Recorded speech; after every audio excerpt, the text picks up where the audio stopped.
daw na ako sa boxing pero parang ayaw ko na kasi walang naghawak sa akin ng maayos. Kinakabahan nga ako kasi unang laban ko sa blow by blow. Kaya parang ginabahan ako kasi malakas kasi yung mga kalaban ko. Papasalamat po sa Panginoon na nakalaban at binigyan ako ng opportunity na makalaban po dito. Disiplina po, tapos trainad. Panginoon. Walang patid ang aksyon at sagupaan sa paboritong boxing show ninyo at akin din. Manny Pacquiao presents Blow by Blow in partnership with San Miguel Beer, ang programa ng masa. At mapapanood po natin yung mga bagong hari ng lona. Blow by Blow, nandito po tayo sa Cuneta Astrodome, Pasay City for more action, more hostilities, more fisticuffs. Mga kababayan natin, mga kaibigan natin, ito po sila at the Cuneta Astrodome enjoying the action. Nagte-text po sila, aba, si Nico Leorde at si Mitch. Nandito po sila, also enjoying the action, mga kaibigan po natin, pati yung baby nila kasama. Okay, our next fight. This is a 6-rounder in the flyweight division. Belicena kontra Ronquillo. Ang ating tail of the tape map, kita po natin, both fighters are 22 years old. A slight difference in height, a slight difference in reach. Left-handed po si Robert Ronquillo, na wala pa po siyang talo. 2 wins, no loss, and 1 draw. At ang kanyang kalaban si Belicena, 3 wins, 2 by knockout with 1 loss. Ito, magandang sagupaan po to. We are scheduled for 6, and here is our ring announcer, Bobby Mondejar. Ladies and gentlemen, introducing the fighter coming into the ring, Robert Ronquillo.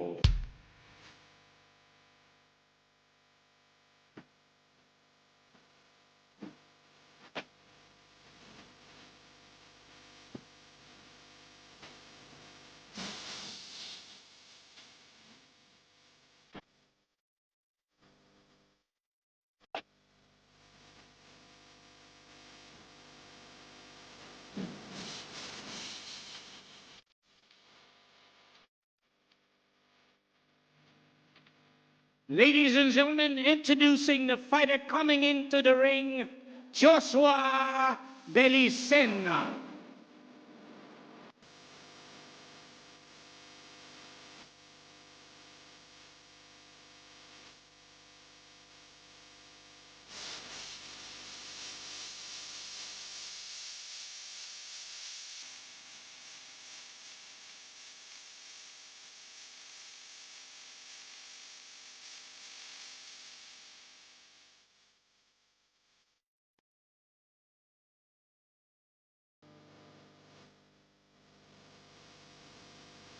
Ladies and gentlemen, Manny Pacquiao presents Blow by Blow here at Cuneta Astrodome, Pasay City, in partnership with San Miguel Beer, in coordination with City Mayor Imelda Emmy Calixto Robiano, and Barangay Chairman of 128 Zone 13, Jericho Taniedo. All professional boxing bouts are sanctioned by the Games and Amusements Board. GAP Commissioners, Attorney Manuel Plaza III, Angel Bautista. The Chief of Boxing and Other Contact Sports, Miss Jackie Lou Cacho Ornido. Ringside Physicians, Dr. Noel Napa, Dr. John De Leon. And Timekeepers, Kim Dangan, Romulo Santiago. Ladies and gentlemen, introducing the fighter fighting out of the blue corner. He weighed in at 112 pounds.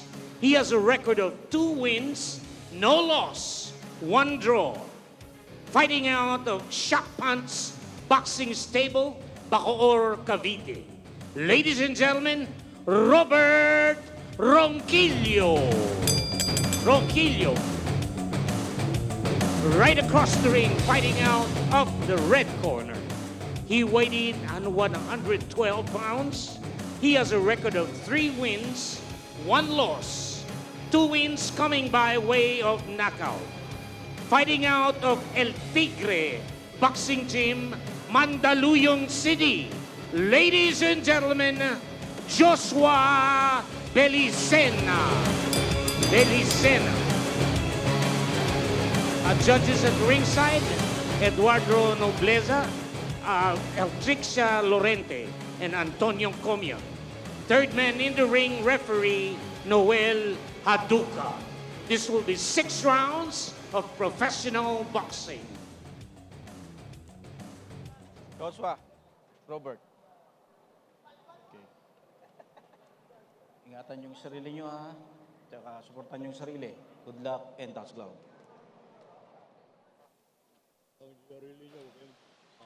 6 rounds po ang schedule natin in this fight in the flyweight division. Both fighters making their blow-by-blow debuts. Si Robert Ronquillo po turned pro only last year, 2023. Belicena turned pro in 2022. Belicena is the boy with the orange boots, or red and white and blue trunks, while si Ronquillo po is wearing the white boots along with the purple trunks. Ronquillo is a southpaw.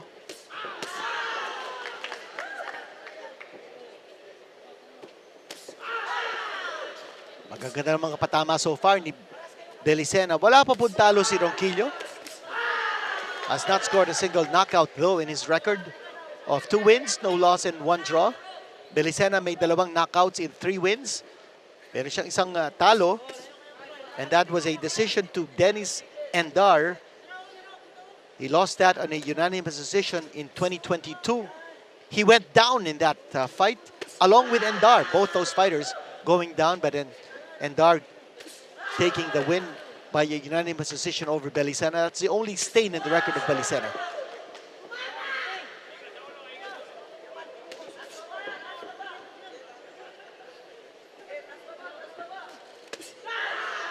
Clubbing right hand coming from Belicena.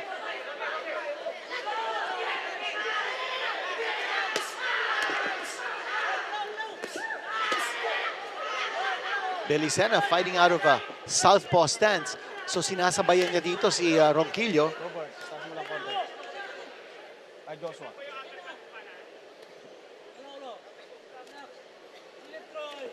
So both fighters now fighting out of the southpaw stance.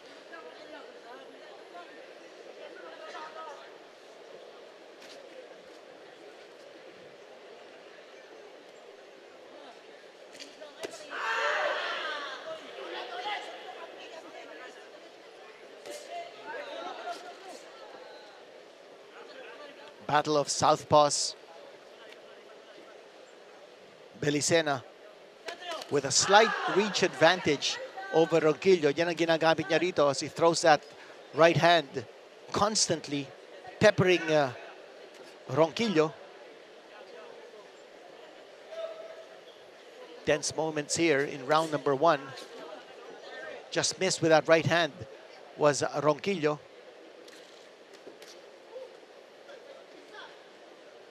Good left straight here, scored by Ronquillo from close quarters. Not much foot movement nakikita natin dito.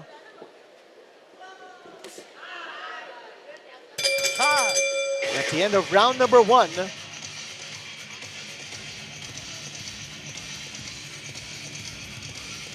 Yan po si Ronquillo with Brian Diano, ang kanyang trainer, getting some instructions kung ano po nangyari sa round number 1. If there needs to be any adjustments. It's a battle of left-handers. As we see our round girl announcing the coming of round number 2. Punch of the round brought to you by San Miguel Beer. Panurin po natin. Right hand and then the left coming from Belicena. And that stopped Ronquillo in his tracks momentarily. That certainly caught his attention. Belicena scoring with a 1-2 combination. Robert Ronquillo. Palagay ko nakalimutan niya mag-aahit. Siguro mga ilang buwan na hindi nag-aahit. And here we go. Belicena versus Ronquillo. Both fighters trading very stiff right jabs. Ronquillo again missing with that right hand. Belicena, oh, nice. Right jab connected there for Belicena. He's getting the better of the exchanges so far. Mabilis mag-counter si Joshua Belicena.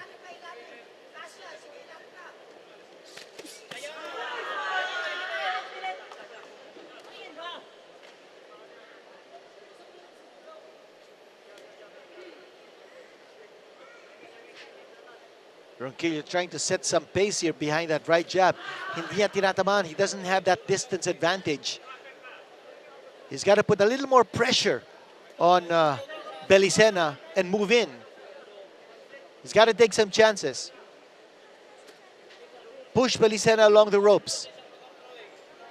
It's going to be a tough grind here for Ronquillo if he's fighting him straight up. Nasa gitna sila ng lona, and you know, in this kind of position, Belicena certainly has the advantage. Yun, big shot to the body there by Belicena. And again, trying that right hand to the body. Another shot to the body by Belicena. And that time a right to the head.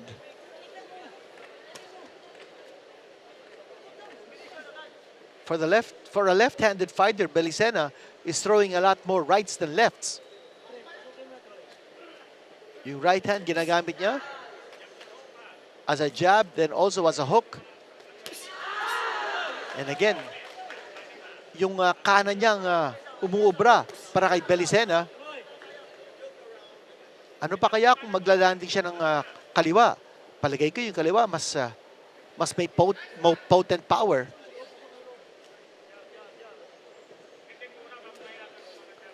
Belicena continuing to dictate the pace and the action of this fight. Ronquillo still figuring out kung paano niya papasukin si Belicena.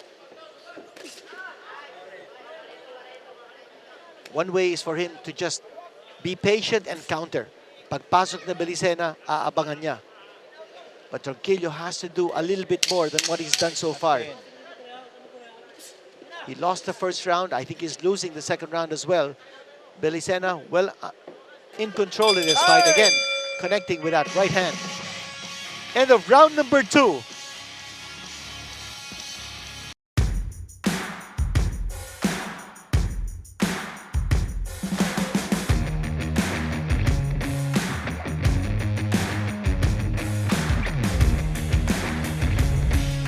Yan po si Joshua Belicena. Richard Garcia, kanyang trainer. Fighting out of the El Tigre Boxing Gym in Mandaluyong. Siya po ay tubong General Santos City, Joshua Belicena. And we all know the great fighters spawned by General Santos City. Senator Manny Pacquiao, Rolando Navarrete being two of the famous fighters out of Gensan. Ito po ang ating punch of the round. Panuuri po natin.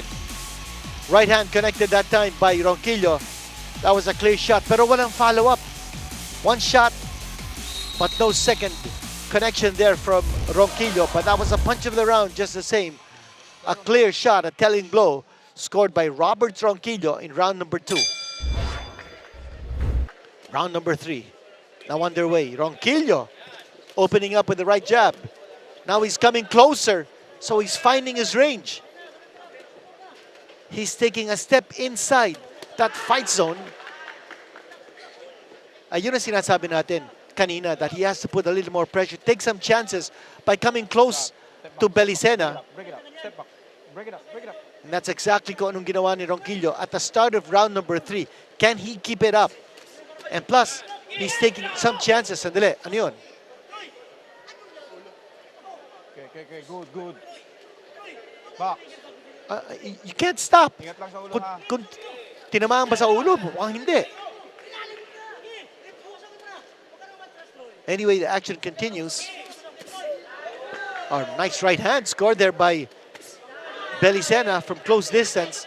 Itong sinasabi natin. Ronquillo is taking chances now. But he opens himself up to a nice counter from Belicena as he comes charging in. But no option for Ronquillo. Yan ang dapat niyang gawin. Pasukin si Belicena, and as he comes in, keep on throwing those shots.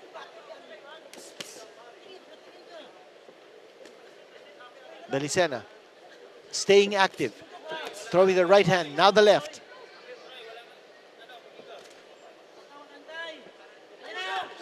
Very clearly, Ronquillo's closing the distance.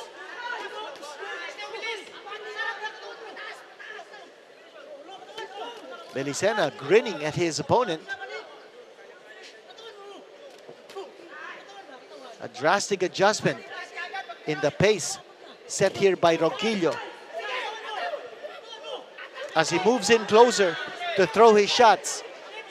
But Belicena is aware kung anong ginagawa ni Ronquillo. Tactical fight, both these fighters moving around the center of the ring. Combinations scored by Ronquillo. More shots coming from Ronquillo, but they're not hard shots. They're not power shots. Stop, bring it up, bring it up. Step up. Ronquillo naghahanap ng isang malaking opening for him to land a big shot. Now he lunges forward when he throws that left hand. So he's got to come closer if he wants that left hand to connect.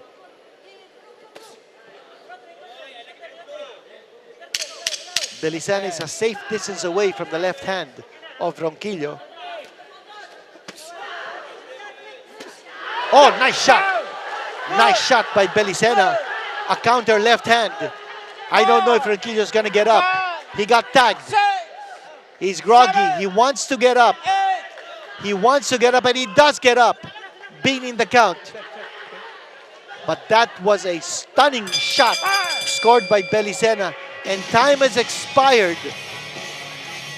Oh, what a shot! Paubos na yung round, but Belicena scoring a knockdown in round number 3. A counter left hand, smack on the button. Ronquillo took his time before getting up. And his morale must be down now. Panuri po natin. Punch of the round. Watch the left hand. Yun! Salubong!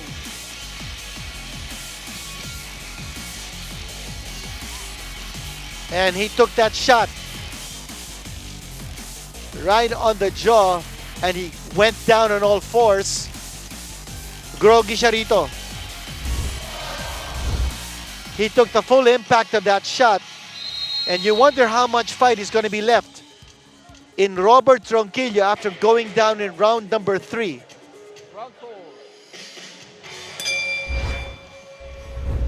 A tremendous knockdown scored by Belicena, a counter left hand. Ito rin yung sinasabi natin.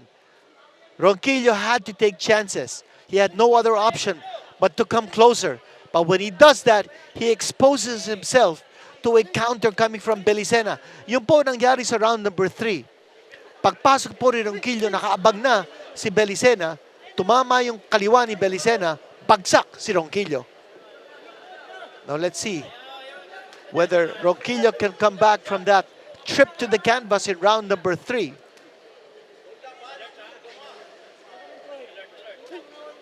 Aware na si Ronquillo. Malakas yung kaliwa ni Belicena. Yan yung power weapon ni Belicena. Stop.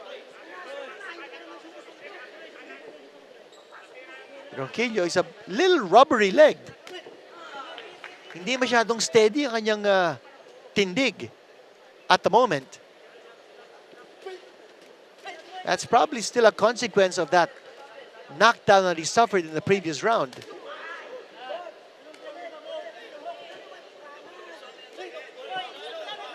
Belicena, tinatime niya kanyang mga suntok.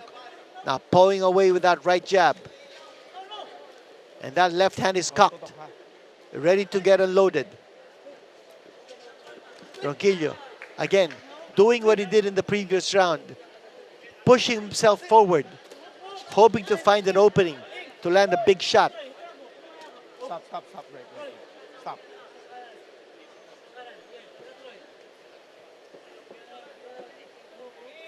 Battle of southpaws.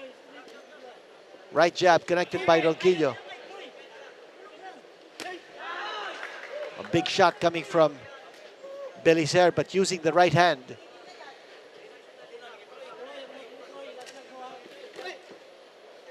Shot to the body by Belicena as Ronquillo was coming in. Taas mo lang. Okay?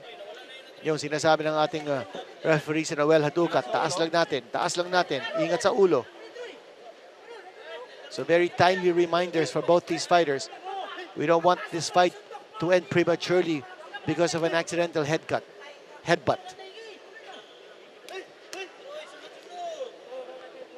And those shots being parried by Ronquillo. Bring it up, bring it up, bring it up. Oh, tinampal na ni referee Duca. The arms of the fighters. Ready. Back. 10-second clapper has sounded. This round is coming to a close. Time! End of the round.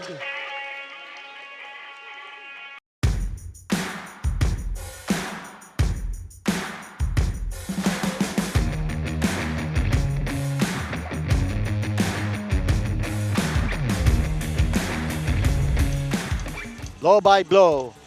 In partnership with San Miguel Beer, papasalamat po tayo sa San Miguel Beer for continuously supporting Senator Manny Pacquiao's programa ng masa, blow by blow. Robert Ronquillo, under the gun. Bumagsak nung round number 3. He has 2 more rounds to try to turn the tables on Joshua Belicena. Dilat na dilat si Belicena. And he looks like he's out to get his prey. But tumama dun si Ronquillo with that right hand. Looks like the power hand of Ronquillo is the right hand. Halos hindi bumibitaw ng kaliwa ito. It's very unusual for a left-hander to rely more on his right than his left. While si Belicena, alam natin yung power hand niya, yung kanyang kaliwa.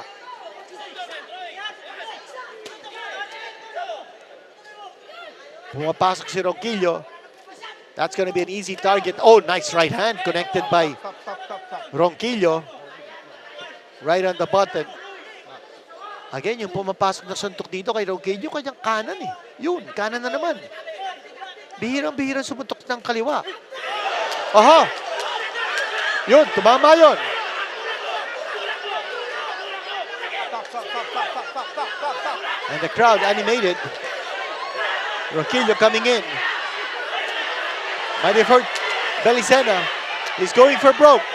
Ronquillo knows he's behind on points. Ito na kanyang pagkakataon.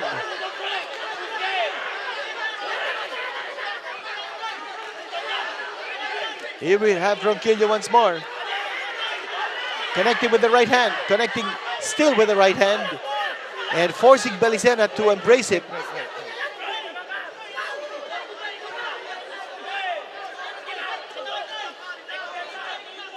And that right jab of Belicena continuing to pump. Stop, break. No bad. Break has been ordered by referee Haduca. Oh, that's it. The left hand. Once more.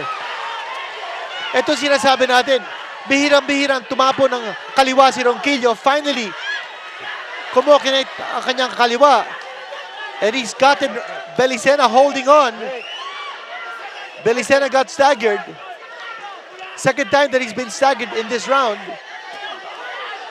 Ayun na naman ang kaliwa. Yung pala tinatago ni Ronquillo. Big round here for Robert Ronquillo.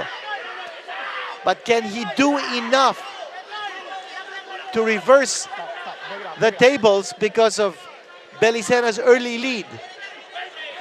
What a big comeback here for Robert Ronquillo in this round number 5.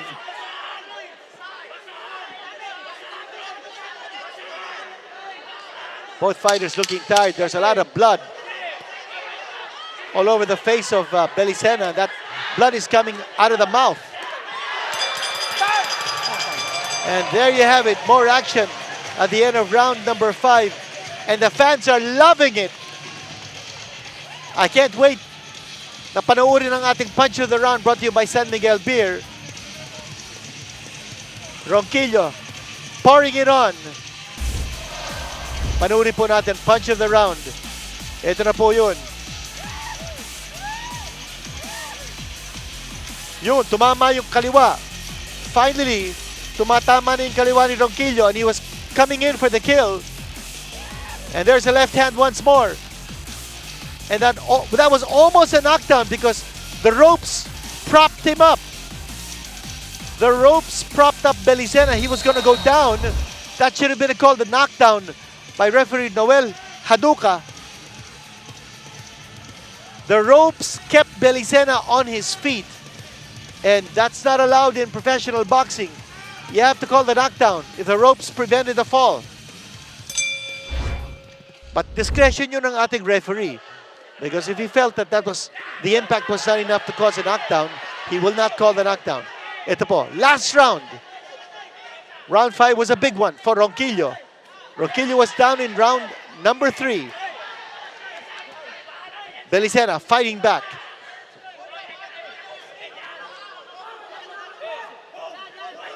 And Ronquillo's corner, shouting instructions, encouraging Ronquillo to keep fighting, keep plugging away.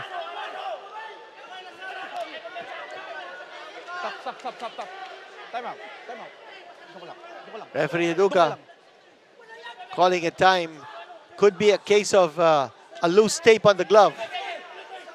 But there's blood coming out of the nose of Belicena. There's also blood coming out of his mouth. And he's taken some punishment here from Ronquillo. Belicena is still fighting back though. Belicena's backtracking. Yan po ang corner ni Belicena. What a fighting heart being displayed by Robert Ronquillo. Bumagsak po siya in round number 3, was rubbery-legged. But coming back, coming to life, and staying alive in round number 5. And now, dictating the action and tempo dito sa round number 6. Hapangapo na po si Belicena. He's trying to hold on. Built an early lead. Will that be enough for him to get the win on points? But Ronquillo still moving in. Gotta throw that left hand. And that caused a lot of damage kanina, yung left hand ni Ronquillo. Right hand connected there by Belicena. There's a roundhouse right coming from Ronquillo, who's all of a sudden become a crowd favorite. The crowd now egging the underdog, Ronquillo, to give it his all. Less than a minute to go in this fight. And there he is again, connecting with the left hand. He's got to throw that left hand a little more often.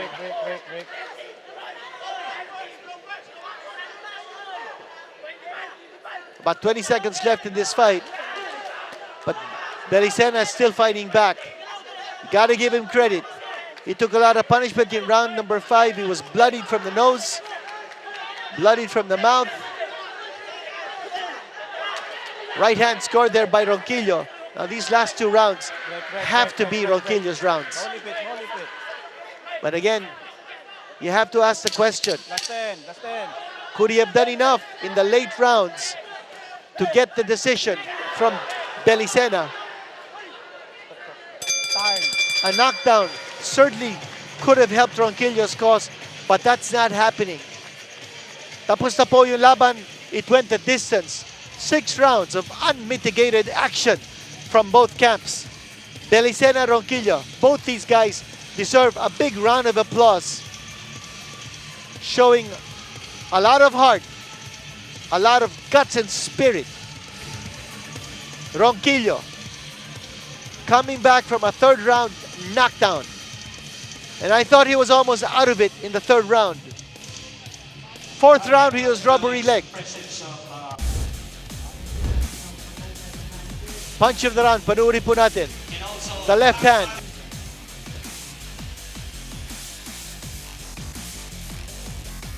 And watch it here once more. The left hand of Ronquillo. Bihirang-bihira, binitawan niya yung kanyang kaliwa. But once he did throw that left hand, tumama. Ayan po si Johnny Elorde and Lisa Elorde. Ronquillo out of the shock punch boxing stable of Bacoor, Cavite, at si Belicena naman from El Tigre Boxing Gym, Mandaluyong City. Dan Barrera, ang ating matalik na kaibigan, flashing the victory sign and blowing a kiss to all of our viewers. Siya po ang husband ng ating CEO ng Manny Pacquiao Promotions Blow by Blow, Marife Barrera. Okay, we've got the official announcement now from our ring announcer, Bobby Mondejar. Ladies and gentlemen, after 6 rounds of boxing, we have a winner by unanimous decision. Here are the scores of the 3 judges. Judge Lorente scored it 58-55. Comia scored it 58-55. Judge Nobleza scored it 58-55. Winner by unanimous decision, Joshua Belicena. Has won it, but looking or hearing the scores of the judges, it appeared that Ronquillo did win the last 2 rounds, but he lost the first 4. It was a spirited comeback on the part of Robert Ronquillo, coming back from a 3rd round knockdown, but Joshua Belicena doing more than enough in the early rounds to get that decision. A unanimous decision win by Belicena over Ronquillo. Napakagandang laban. Ito makikita po natin ulit. Highlights of the fight that just ended. Ronquillo Belicena. Panoorin po natin. Round number 1. Belicena looking extremely sharp with those combinations. In the second round, more of the same. Ronquillo trying to push his weight, coming forward, but getting tagged as he was moving in round number 3. Ito po makikita natin yung knockdown. That was a picture perfect left hand. And that dropped Ronquillo on all 4s. He was rubbery-legged in round number 4, but he kept fighting on bravely, courageously, spiritedly. And in round number 5, ito po yung turnaround for Ronquillo as he finally started to connect with that left hand. And he was punishing Belicena. That could have been a knockdown. The ropes preventing Belicena from going down. Referee Haduka did not call that knockdown. Belicena still fighting back in round number 6. It was a repeat of round number 5. That grazing left hand coming from Ronquillo. And Belicena thanking the heavens for that victory by unanimous decision. Belicena over Robert Ronquillo in an action-packed 6-rounder. Dito po sa Blow by Blow.